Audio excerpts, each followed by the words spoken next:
the residents of Burlington who've come to speak first, but we will hear from everybody. We have a light system here. The green light will go on when you begin to speak. The yellow light means you need to wrap up your comments, and the red light means you need to stop, end your comments. And each person will get 2 minutes. And I'd ask that you address your comments to me. Please don't make it personal. We have important issues, and I know everybody here is very passionate and has the best interests of our city and our state at heart. And it's easier to hear your concerns and your reasoning if you can speak to us in a calmer tone. So I'd ask that we try and stay respectful with the understanding that we may not always agree. So I will tell you each time who's going to be speaking and who is next up. You're always welcome to take the second chair if you would like, or you can wait until that speaker is done. And if you could refrain from applause and show us the silent applause. If you approve of what a speaker is saying and you show your hands and give us a silent applause, we see that, we appreciate that, and that allows, that's going to keep a whole lot of people from having to wait a very long time here tonight if we can adhere to those rules. And that's all. So all of those various public hearings are open, and we will hear from Christopher Brown, followed by Tony Bell.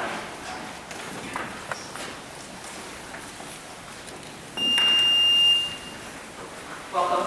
Thank you.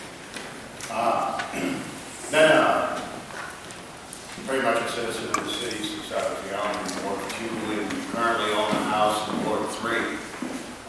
Essentially, my concern is basically the encroachment of the thought, the feasibility of weapons in their own right.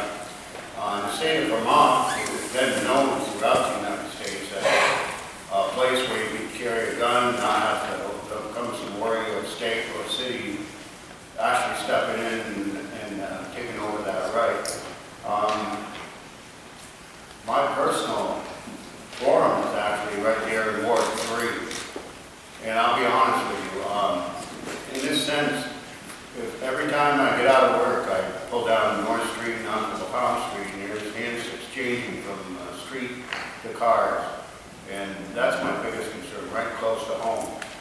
It's no secret that there's drug exchange during that period. And just last night, there was a person actually just down the road from me, and there's been a couple of forced entries.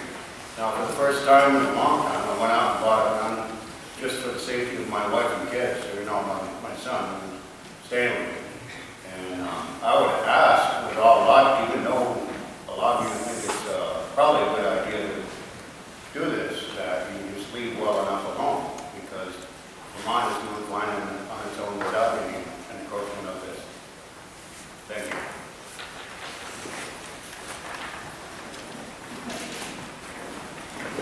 Rod Willow, I'm an independent candidate for Ward 3. What I see with this is what Bob Kiss tried to do in making this a sanctuary city, overriding all state and federal regulations. The city council at that time stated it was a ridiculous idea of a sanctuary city.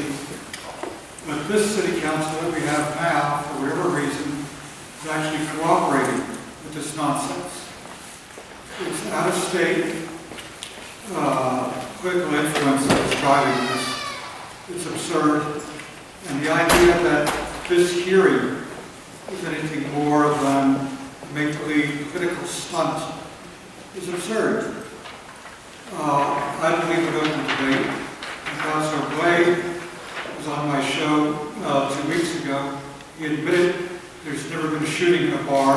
Therefore, what purpose? Were it legitimate for the city council to pass such a law, which it isn't, what purpose would it serve since there's no need? I've invited Councilor Siegel, who apparently twice now has rejected any idea of debating this issue on television or in person.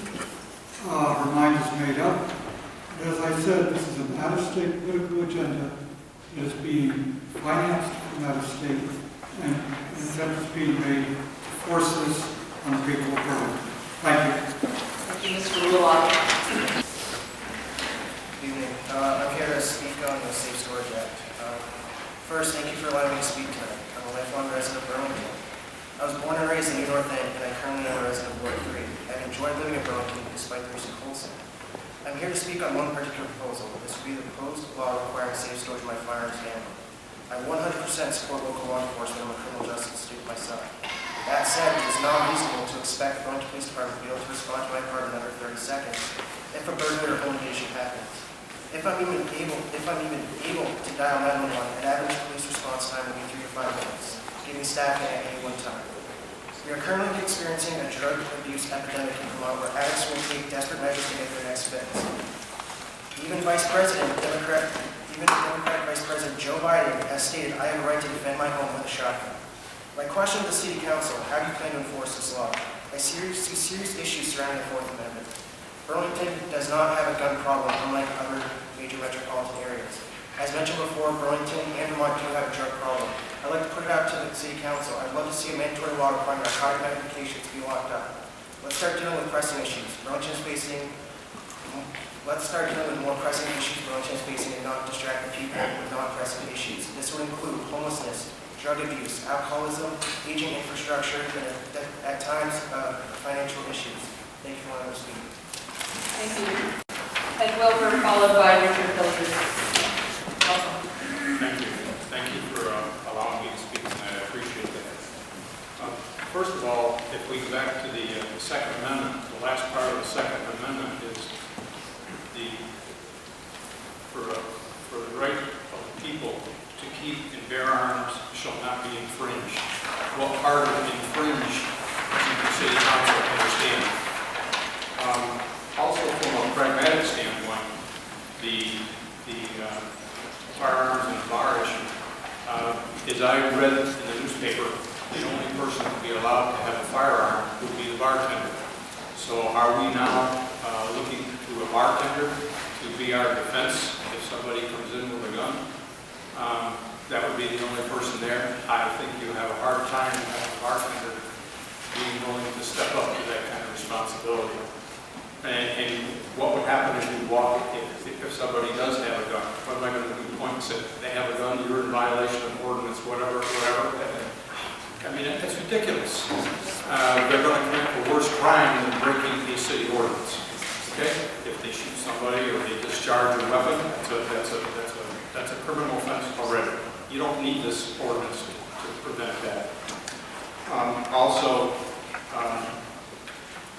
my dad, when I graduated from school, gave me an old flintlock gun. I have it up on my mantle. According to these ordinances now, I'm a criminal because I don't have my firearm locked up. Okay? I mean, it's just ridiculous. Also, I agree with the other speakers on being able to defend my wife and myself. If somebody's breaking in my bedroom, I'm sorry, I'm not going to lock up my firearm. And also on the Moran plan,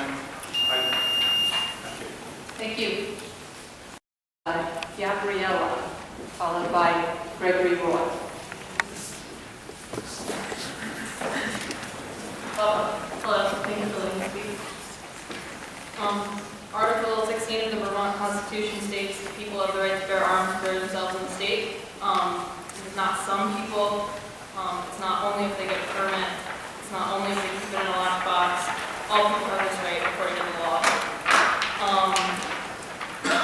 If a liquor license owner wants to forbid customers from bearing arms, they can refuse service to these customers and do it on their own accord. They don't have to, there doesn't have to be a middleman, a law to see that through.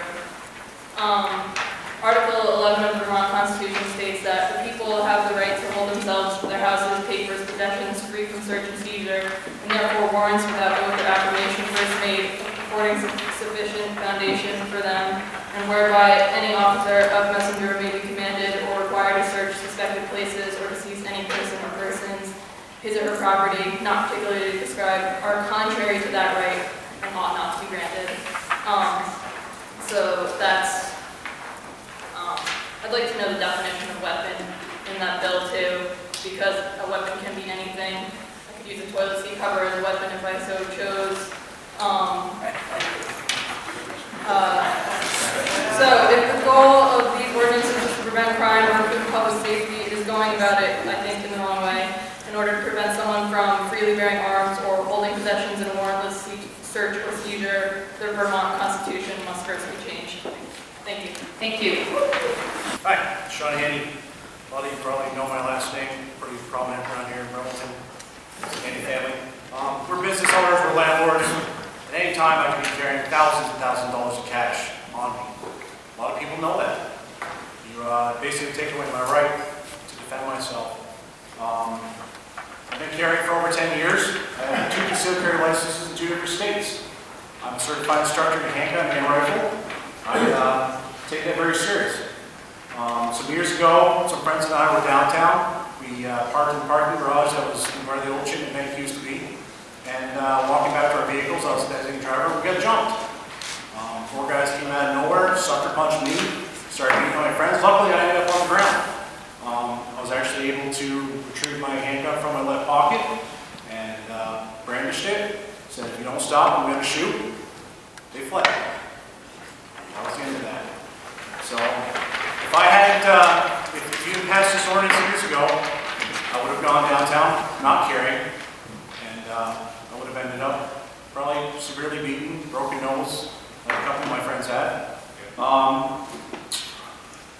I take the defense of myself and others very seriously, and I'm willing to defend anyone's life, including that would be yours. If somebody was to walk in here tonight, try something crazy, I'd be willing to lay my life on the line for anybody. That's what I take seriously as a gun owner and a law-abiding citizen who concealed carries. If you were to pass any of these laws, I just hope all of you realize that the blood is on your hands. If something was to happen where I or anybody here wasn't able to defend themselves, and something happened, it's your laws that you guys passed that made that happen, that they weren't able to defend themselves. So just keep that in mind. Only a fool claims a tool. Thank you. And you will be followed by Vermont Federation of Sportsmen's Clubs. Good evening. I want to speak to several of these items, and I'm going to speak to them in a personal manner. This is an order of protection from a man that broke into my house on November 17th, 2011, and assaulted me. Came into my back door, clocked me in the face, shut me up against my buffet, and then moved into the other room, started smashing things, for some reason, my coffee pot, and pictures off my wall. If I had not bought myself a Henry lever action 44 rifle with 10 rounds loaded in it for my 50th birthday, I would not be here today.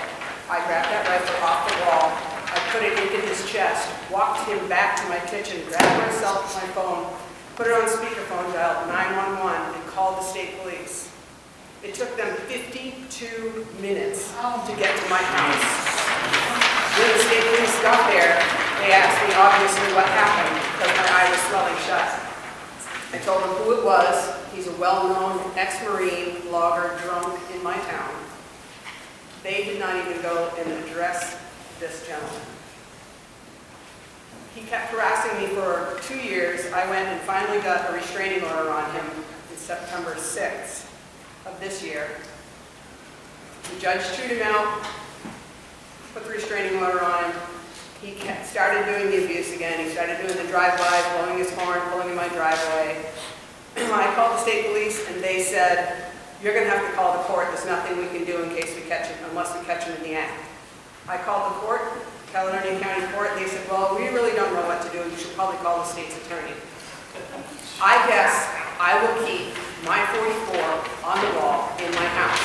Now, what you have done by saying preventing any firearms in any establishment with a liquor license means I can't even go out to dinner. Not a bar, a restaurant.